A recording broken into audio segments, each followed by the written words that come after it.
तो ये 52 अक्षरों को और अंकों का ही उच्चारण तक आप सीमित हैं। आपका बोध यहीं तक है। इसे जीव अवस्था कहते हैं। लेकिन ऐसा भी तो अक्षर है, ऐसा भी तो अंक हो सकता है जिसे आप न जानते हो, या फिर आप अपनी जिह्वा से उसे उच्चारण नहीं कर सकते हैं। ये यथार्थ है, क्योंकि ऐसा भी शब्द है, ऐसा भी अक्षर है, ऐसा भी अंक है जिसे जिह्वा से उच्चारण नहीं किया जा सकता है। संतों ने उसे आदिनाम कहा है। 52 अक्षरों से निर्मित है, इसे नाम कहा है। कबीरदास जी ने तो इन 52 अक्षरों के नामों को जीव की पहचान तक कही है। उन्होंने सब कुछ खोल के कहा है। कई संतों ने सब कुछ खोल के बताया है। लेकिन हमारी सीमित बुद्धि उन खुले हुए अक्षरों को, खुले हुए ज्ञान को नहीं समझ पाती है। उनकी गहराइयों में कभी नहीं जा पाते हैं। 52 अक्षरों से लिया गया जो नाम है वो आत्मा से ही उच्चारित होता है और कहीं से नहीं होता है। ये आत्मा की उपज है। लेकिन जो परमात्मा की उपज है वो इससे भिन्न है। आत्मा की उपज से जो 52 शब्द और अंकों का उच्चारण होता है, उच्चारण के बाद समाप्त हो जाता है। इन शब्दों में इतनी क्षमता, इतनी गहराई नहीं होती है कि किसी आत्मा को प्राप्त किया जाए या उस आत्मा को जाना जाए। सत्य तो यह है कि इन 52 अक्षरों से आप आत्मा का नाम भी नहीं ले सकते हैं, उसे उच्चारण में नहीं ला सकते हैं। यह यथार्थ है। इसीलिए कभी कभी संत कह देते हैं कि जिन राम नामों को आप रटते हो, इससे परमात्मा का नाम नहीं आता है। क्योंकि जो आदि नाम है, जो सार नाम है, वो 52 अक्षरों के परे का है। इसीलिए जो मूल ज्ञान है ना, आप जो सत्संगों में ज्ञान सुनते हो, ये मूल ज्ञान नहीं है, झलक है। मूल ज्ञान शब्द रहित है, उसे शब्दों में नहीं पिरोया जा सकता। इसलिए उसके वर्णन और परिभाषाओं में नहीं आता है। कोई वर्णन नहीं है। उससे पहले का उन सब का विस्तार है, जो लोगों ने या संतों ने या विद्वानों ने अपने अपने मतों के अनुसार उसे पिरोया है। इसलिए ज्ञान के भी कई रंग हैं। तो जो शब्द रहित है, यानी 52 अक्षरों के परे का जो है, उसे निरक्षर परमात्मा कहते हैं। जब अक्षरों की भाषा में सत्य को जानने का प्रयास करते हैं, तो क्षर, अक्षर और निरक्षर, ये ब्रह्म की 3 स्थितियों का वर्णन मिलता है, जो आत्मज्ञानियों ने पूर्वत में किया हुआ है और खुल के बताया हुआ है। पूर्ण खोज की हुई है। पूरी खोज का विवरण है। कुछ बताना शेष बचा नहीं है। बस नए तरीके उसे पुनः से पिरो करके बखान किया जा सकता और कुछ बचा नहीं है। यानी जो अक्षरों के परे है वो निरक्षर है, वही निरक्षर परमात्मा, निरक्षर ब्रह्म है। इसलिए कहा गया है कि जिब्या पर आवे नहीं निरख परख जो ले, उसे समझा जा सकता है। बस इतना ही है। तत्वों का वर्णन है, गुणों का वर्णन है,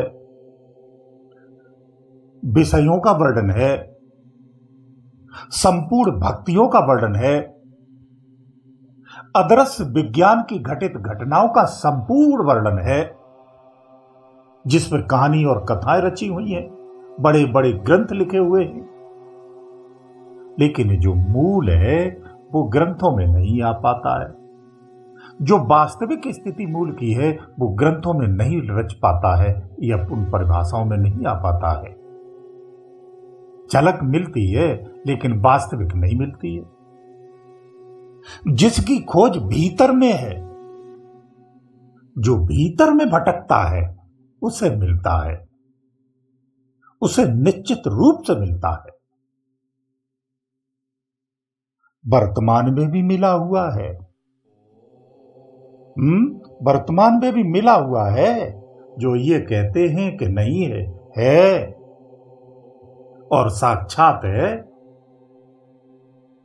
क्योंकि तुम मिटोगे यानी तुम्हारे होने का अस्तित्व मिटने वाला है, स्मृतियों का नाश होने वाला है, लोक लोकांतरों का परिवर्तन होने वाला है। लेकिन जो निरक्षर है वो एक रस है। तो तुम्हें यह लगता है कि यह सब नष्ट होने वाला है। यहां कुछ भी नष्ट नहीं होता है। जो था वो है। जो भौतिकता में है, अज्ञानता में है, जो रचनाओं में फंसे हुए हैं, इसी को सत्य मानते हैं। ये उनकी धारणा है कि सत्य लुप्त हो गया है। जो सत्य को पाने वाले अब नहीं है। सत्य जब तक है उसे पाने वाले सदा रहेंगे। ये हमेशा आपको याद रखना चाहिए। अभाव का जीवन केवल कल्पनाओं में है। प्राप्ति, उपलब्धि और खोना ये सब कल्पनाओं में है, जो जगत सृष्टि में सदृश्य दिखता है। लेकिन जो यथार्थ है वहां अभाव और प्रभाव कुछ भी नहीं है। वो है और रहेगा और रहने वाला है।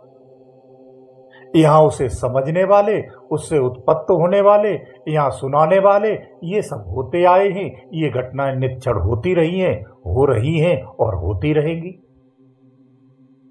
ये बात आपको समझना चाहिए। आप क्यों नहीं समझना चाहते हैं कि आप उस निरक्षर से जुड़े हुए हैं, उस सार शब्द से जुड़े हुए हैं, उस सार ज्ञान से जुड़े हुए हैं, उस सार विज्ञान से जुड़े हुए हैं, उस परमात्मा से जुड़े हुए हैं, उस परमात्मा की सत्ता से आप जुड़े हुए हैं। कभी उससे अलग नहीं थे और ना ही हो सकते हैं। जिस दिन तुम्हारा यह भ्रम मिट जाएगा कि मेरी मृत्यु होती है, मृत्यु का भ्रम जिस दिन मिटा दोगे,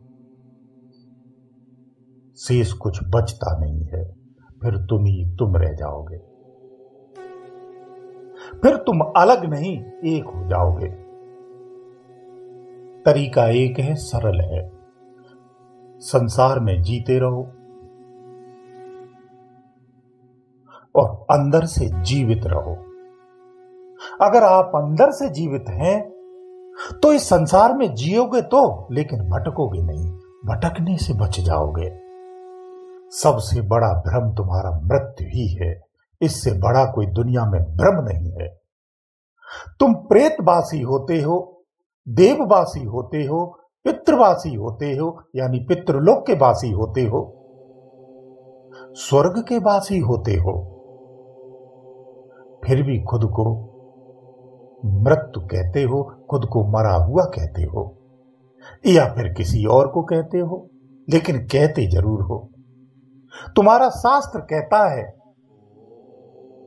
कि यक्षलोक, पितृलोक, गंधर्वलोक, नागलोक, देवलोक, ब्रह्मलोक, प्रेतलोक, पितृलोक और स्वर्गलोक हैं। तो फिर मृत्यु कैसे हुई? जब मृत्यु ही हो जाएगी, मृत्यु का तात्पर्य मरना होता है। जब आपकी मृत्यु हो गई, आप मर गए, फिर इन लोकों में कैसे पहुंच जाते हो? ये प्रमाण होता है कि तुम्हारी मृत्यु नहीं होती है। अब प्रश्न ये आता है कि मृत्यु का भ्रम टूटे कैसे? ये बड़ा प्रश्न हो जाता है। बहुत सरल है। जो ईश्वर के मार्ग पर चलता है, जो सतगुरु देता है, उस मार्ग से चलता है। सीधा कहूं तो 10वें द्वार को जो खोल लेता है, उसे मृत्यु का भ्रम सदा सदा के लिए नष्ट हो जाता है।